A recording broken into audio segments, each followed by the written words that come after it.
All right, I want you to imagine the scene for a second. You are 8 games into the college football season. Your record. It's perfect. You're sitting at the very top of the conference, just looking down at everyone else.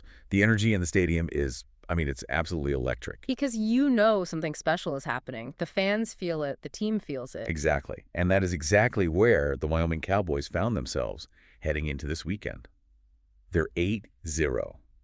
They're 5-0 in conference play. They have sole possession of first place in the Mountain West. It's the kind of resume that, coaches just dream about in August. To be the last undefeated team standing, controlling your own destiny, that's rare air. It's the golden ticket scenario. It is. But here's the thing about perfection on paper. It can be a little bit of a liar. Right. It doesn't always look perfect on the field. If you just check the box score the next morning, you'd see a win and think, okay, great, another cruise control Saturday for the Cowboys. Oh, yeah, business as usual. But if you actually watch this game against UNLV, comfortable Yeah. is probably the last word you'd use. Comfortable isn't even in the dictionary for this one. This was a survival test, plain and simple. The final score was 35-30, but the emotional arc of this game was a complete roller coaster. Oh, a total heart attack game. We're talking about a game that swung from a potential blowout to a near total collapse and then back again. And that is what we're going to unpack in this deep dive.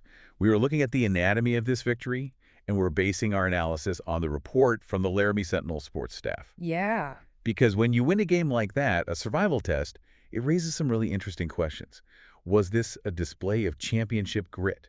The ability to win ugly. Or did it expose some fatal flaws right before the biggest rivalry week of the year? It's that classic debate in sports, isn't it? Is a close win a sign of character or a sign of weakness? And to answer that, we have to dissect this game because it really was a tale of two halves. The team we saw in the first quarter looked very different from the team in the third and terrifyingly different from the team we saw in the final 4 minutes. And we have to talk about the statistical monsters, too. Because while the team struggled at times as a unit, there were some individual performances that were just jaw-dropping. Absolutely. So let's dive right in. The context here is huge. Before the ball is even kicked off, the vibes in Laramie are immaculate. You have quarterback Nate Johnson getting honored. Right, and rightfully so. He was just named the Mountain West Player of the Week. For that performance against Nevada. Yeah, where he rushed for 3 touchdowns. So coming into this UNLV game, there's this national buzz growing around him. The spotlight is just firmly on the quarterback. Everyone is expecting the Nate Johnson show. Everyone is watching Johnson. They're expecting him to run wild. And then the game starts and the plot twist. Yeah. Someone else decides to steal the spotlight immediately. Hunter Teron Kelman. The senior. It felt like he took that spotlight and just said, I'll take that, thank you very much. He really did. It was his night from the jump. And what's fascinating is how the opening drive played out. Johnson guides the team down the field. He's doing his job, managing the game. Sure. But it's Kelman who punches it in on the ground to finish the drive. But that was just the appetizer. Because a few minutes later, Kelman does something that made me actually shout, wow, when I was reading the breakdown. We usually think of him as a power back, right? Oh, absolutely. Between the tackles, grinding out yards. Falling forward for 2 yards in a cloud of dust. That's his archetype. He bruises defenses. He's the hammer, not the scalpel. So explain to me how a power back takes a screen pass 63 yards to the house. Because that does not fit the scouting report. That's the play that changes the entire defensive game plan. Let's break it down. Wyoming invites the pass rush upfield. Johnson just dumps the ball over their heads to Kelman. Now, usually when a linebacker sees a power back flare out for a screen, they think, okay, I can close on this. He's not going to run away from me. They expect a collision. Exactly. But Kelman did the opposite. He found the lane and he outran the angles. He didn't look for contact. He looked for daylight. That 63-yard touchdown didn't just make the score 14-0. It showed a level of versatility that makes an offense so hard to defend. It's a huge mismatch problem. A massive mismatch problem. If your bruiser can outrun the secondary, what do you do as a defense? At that moment, it's 14-0 in the first quarter. The crowd is going nuts. It looks like it's going to be a blowout. I mean, if you're a fan in that stadium, you're thinking, we're going to hang 50 on these guys. You absolutely are. The momentum was entirely on Wyoming's side. It felt like a coronation. But, and this is where we have to connect this to the bigger picture of the season, we saw a shift that the source material calls a familiar pattern. I hate that phrase. Familiar pattern usually means something frustrating is about to happen. In this case, it means the engine sputtered. You have this explosive start, everything is clicking, and then nothing. The offense just stalled. And you have to wonder, is that complacency? Is it the play calling?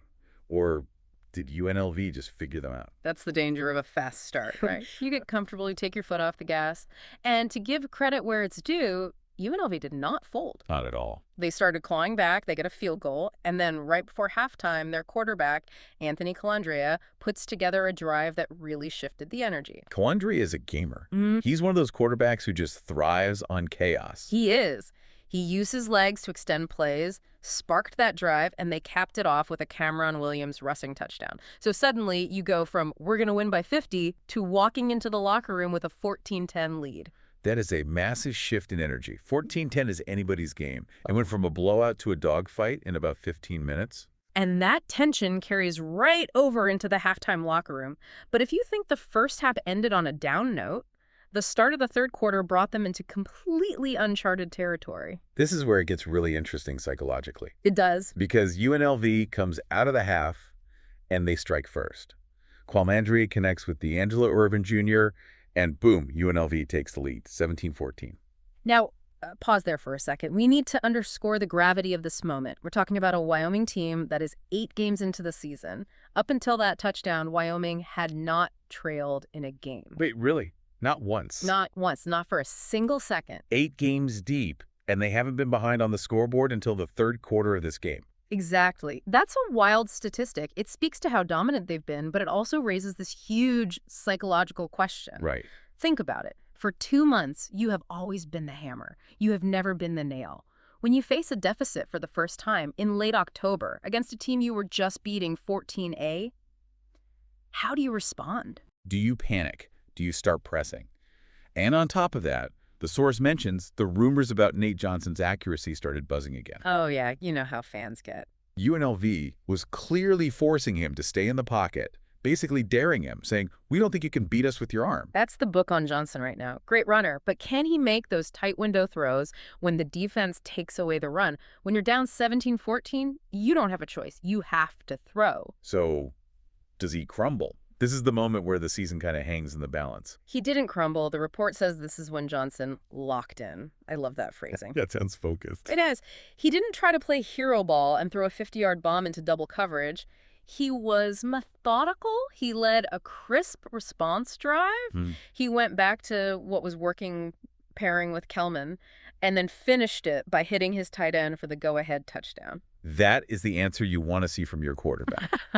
Silence the critics with a touchdown drive when you're losing. That's a maturity test passed right there. It stabilized the game. It gave them the edge back. But you know as well as I do, in a game this volatile, a 1-touchdown lead isn't enough. The offense did their job, but you need the defense to step up. And boy, did they. This sequence, right after they retook the lead, is pure chaos in the best way possible. This is where the defense really showed its teeth. It started up front. You have a freshman edge rusher, Bo Shelley, remember that name. He blows up a run play in the backfield for a tackle for loss. That puts UNLV behind the chains, forces them into a passing situation. And when you force a team to pass, you make them predictable. Exactly. And when they threw, Jaden Davis was waiting. Dumped the route perfectly. Interception return for a touchdown, a pick six. The stadium must have just exploded. And this brings up another fascinating trend with this team. The source mentions this explicitly.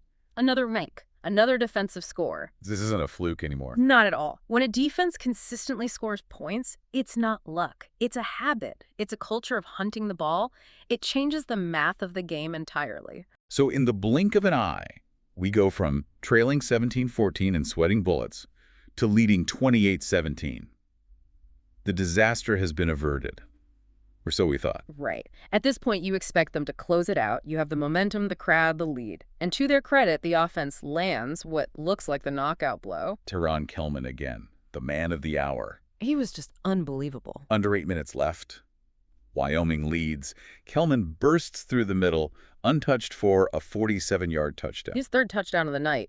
2 rushing, 1 receiving, and let's look at his final line because it's absurd. 110 rushing yards, 81 receiving yards. Wow. That's almost 200 yards of total offense from one guy. He was the MVP, hands down. So now it's 35-17. There's, 7 minutes left? Surely the game is over now. Do you think so? You can start warming up the bus. Fans are probably heading to the exits. An 18-point lead with half a quarter to go. That should be curtains. But this brings us back to that tale of two halves idea. The Wyoming defense, which just scored a touchdown and looked invincible, suddenly started leaking oil. Leaking oil is putting it politely. It felt like the wheels fell off. UNLV just refused to quit. They did not. They went into desperation mode. Ugh. Calandria threw another touchdown pass. Then Wyoming goes 3 and out on offense, which is the worst thing you can possibly do. Kills you. Then Calandria throws another touchdown pass with just over 4 minutes left. So we went from 35-17 to 35-30 in 3 minutes. It was a collapse. There's no other way to frame it. You give up consecutive drives like that with a multi-score lead. That's concerning. Yeah. It raises questions about conditioning, about scheme. Were they playing too soft? Yeah. About focus? And then came the most stressful play in all of football. The onside kick. The game basically came down to a bouncy ball and a scrum of bodies. It's just pure chance at that point. It really is. If UNLV recovers that kick with the momentum they had, do they win? I think they do. The air had just gone out of that stadium. If UNLV gets that ball, they march down and score, and Wyoming's perfect season evaporates right there. Yeah. Fortunately for the Cowboys, they recovered it. They fell on the ball, sealed the win. But that feeling, that massive sigh of relief rather than a shout of triumph, that tells you everything. It does. And that leads us to the verdict. The source material sums it up perfectly. It wasn't pretty, it wasn't perfect, but it was a gut check. So how do we view this? Is this a glass half full situation because Okay. they faced adversity for the first time and won? Or is it glass half empty because they almost blew an 18-point lead in the fourth quarter against a team they should have handled? Right. I think you have to hold both perspectives at the same time. On one hand, you have to credit the resilience. They faced their first deficit of the season, a huge mental hurdle, and responded with a touchdown drive and a pick six immediately. That is championship DNA. When they got punched in the mouth, they punched back. They did, but the lapses are real. The offense smuttering in the second quarter allowed UNLV to hang around. The defense relaxing in the fourth almost cost them the game. And against UNLV, at home, you can get away with that and win 35-30. But the tests are getting tougher. The margin for error is shrinking. It is? And the source makes it very clear what's coming next. The Cowboys are alone at the top of the Mountain West, sitting pretty at 8-0, but next up is the Bronze Boot. The Bronze Boot. One of the best rivalry trophies in college sports. They're traveling to Colorado to face the CSU Rams, a rivalry road game in Fort Collins. That is a hostile environment. It is. And here's the reality check. If you sputter for a quarter against your biggest rival on their turf, or if you let them score 2 touchdowns in the final 5 minutes, you probably don't recover that onside kick. You probably lose that game. That's the big provocative question hanging over this 8-0 record, isn't it? Can Wyoming get away with these sputters when the hostility level cranks up to 11? And that brings us right back to Nate Johnson. He was steady when it mattered most in this game. He hit the throws he had to hit. But in a rivalry atmosphere, on the road, with the student section screaming at you, can you maintain that poise? We still don't know for sure. We still don't know if the passing game can be spectacular consistently if that run game gets shut down. It's going to be a massive test. But for now, 8-0 is 8-0. They're perfect on paper, even if the film session is going to be a little brutal this week. Hey, better to learn tough lessons in a win than in a loss. They survived. Yeah. They are still the team to beat. Absolutely. The Cowboys keep answering the bell, even if it's a little wobbly sometimes. That's the reality of the Cowboys right now. Imperfectly perfect. We'll be watching closely to see if they can polish up that armor before the battle for the Bronze Boot. Thanks for diving in with us, and we'll catch you on the next one.